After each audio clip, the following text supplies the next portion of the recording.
Antano galerijoje jubiliejinę parodą atidariusi tautodailininkė Monika Lukaševičienė sako Lietuvoje nežinanti kitos meistrės moters, kurios rankoms paklustų ir ąžuolas, ir granitas, ir metalas, ir audimo staklės.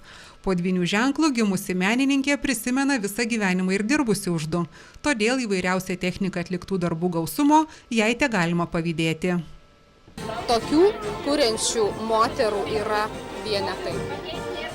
Jeigu jau žmogui duota, tai duota, iš tikrųjų reikia tik tai pasidžiaugti tuo. Man jau vien tai, kad moteris drožia medį, aš pati asmeniškai pažįstu 3-4 moteris, bet kad stambius darbus atliktų moteris, kaip ir ne tuos kamerinius interjerui, bet ir lauko darbus, tai žinokit, tai iš viso gal tik 2 žinau.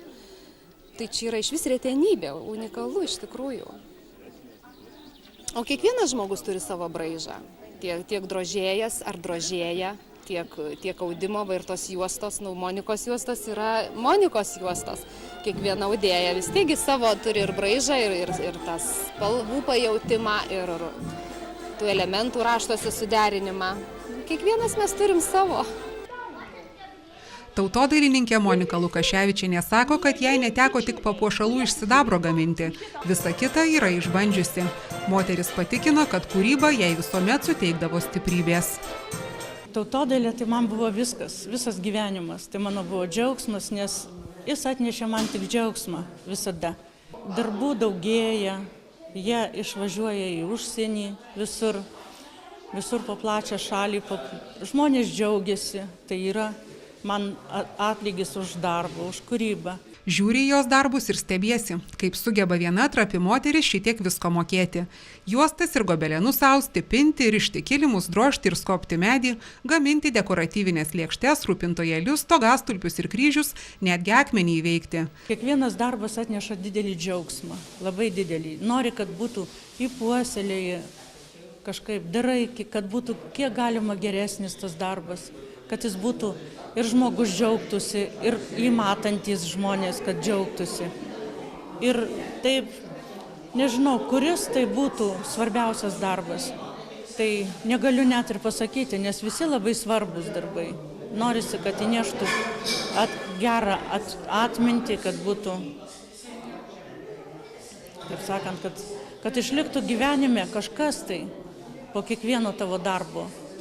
Na, o šiandien Monika šimtai skaičiuoja į įvairius Lietuvos ir pasaulio kampelius iškeliavusius savo darbus – medinės lėkštes, bareljefus, rūpintojėlius ir gobelenus.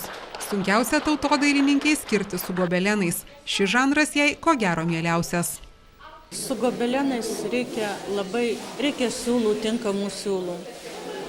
Reikia, kad juos nudažyti labai subtiliom spalvom. Tai rankiesi iš gamtos. Čia yra ruošiesi, reiškia gobelenams labai iš visos širdies ir ilgą laiką ir dažai tuos siūlus, paskui juos tik tai nudažus derinė. Tai dar yra atspalvis ar nėra, ar dar reikia rinktis. Tai būtų gal labai toks. O mediena, pavyzdžiui, tai yra lengviausia ir greičiausias darbas.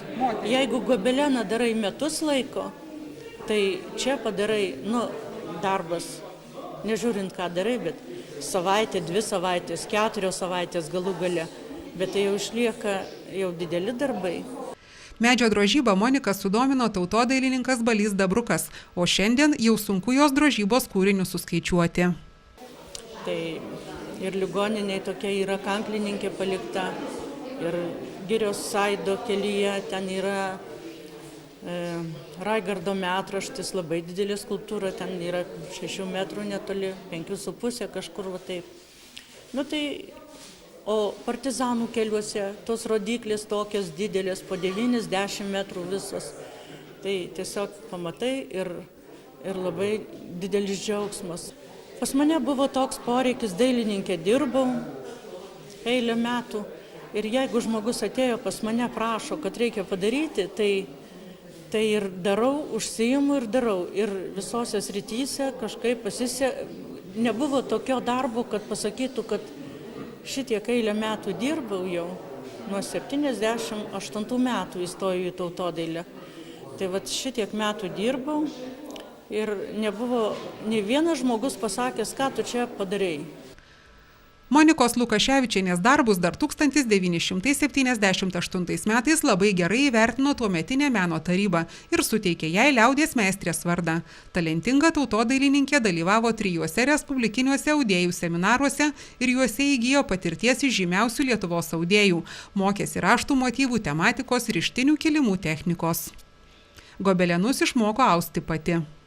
Menininkė džiaugiasi, kad visuomet būdavo pastebėta, o jos darbai visuomet sulaukdavo sėkmės. Antano galerijoje dabar galima apžiūrėti visą Monikos Lukaševičienės kūrybos retrospektyvą, o parodos autoriai įsitikinusi, kad svarbiausia, jog Dzūkijos krašto tradicijos ir papročiai būtų perduoti ateinančioms kartoms.